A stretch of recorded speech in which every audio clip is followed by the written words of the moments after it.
जब हमारे पास खुद का घर लेने के लिए इतने पैसे हैं, तो फिर होम लोन क्यों लेना चाहिए? बहुत सारे निवेशक ऐसे ही सोचते हैं। आज बताता हूँ होम लोन लेने का फायदा क्या है। फॉर एग्जाम्पल, आपने कोई प्रॉपर्टी जॉइंट ओनरशिप में ली है और आपने होम लोन भी जॉइंट एप्लीकेशन में ही फाइल किया है, तो आप कितना सेव कर सकते हैं? पर इंडिविजुअल आप 1.5 लाख रुपया क्लेम कर सकते हैं एटीसी में as a principal, and 2 lakh रुपया आप क्लेम कर सकते हैं एज अ इंटरेस्ट। मतलब एक पर्सन का 3.5 लाख, दोनों का मिला के टोटल 7 लाख रुपीज आप क्लेम कर सकते हैं इनकम टैक्स के लिए। तो 7 लाख रुपए का बेनिफिट होता है। फॉर एग्जाम्पल, आपने 1 करोड़ का लोन लिया है 8.5% पे 20 साल के लिए, तो इसका मतलब है कि आपने पहले साल जो लोन चुकाया होगा उसमें इंटरेस्ट पे किया होगा 8.4 लाख रुपीज। अब उसमें से आप 2.1 जो ये क्लेम किया है उसे माइनस कर लीजिए। नेट टू नेट आपने कितना पे किया होगा? करीबन 6.3 लाख एज अ इंटरेस्ट। मतलब पहले साल का आपका रेट ऑफ इंटरेस्ट क्या हुआ?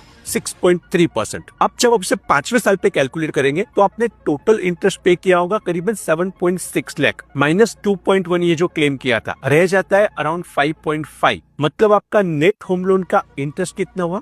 5.5%। अगर आप इसे 15वें साल पे कैलकुलेट करेंगे तो आपने टोटल होम लोन का इंटरेस्ट पे किया होगा 2.7 लाख रुपीस। अब इसमें से आप माइनस करिए 2.1 लाख जो आपने क्लेम किया, नेट बचता है करीबन 60,000 इंटरेस्ट। मतलब आपने इंटरेस्ट रेट कितना हुआ? 0.06%। राइट। इसी तरह से आप 16वें, 17वें, 18वें और 20वें साल पे जाएंगे तो आपने जो अमाउंट पे किया है और उसके सामने आपने जो क्लेम किया है वो फिगर माइनस में होगा। मतलब आपने ज्यादा एडवांटेज लिया है। अब ये सारे 1 से 20 साल के जो आपने पेमेंट किए है उसका अगर आप एवरेज आउट करेंगे, आपका होम लोन आपको पड़ता है करीबन 3.5 से 4% के अंदर। तो अब 3.5-4% में अगर कोई आपको होम लोन दे रहा है और फिर भी आप नहीं लेते हैं, तो इससे बड़ा मूर्ख कौन होगा?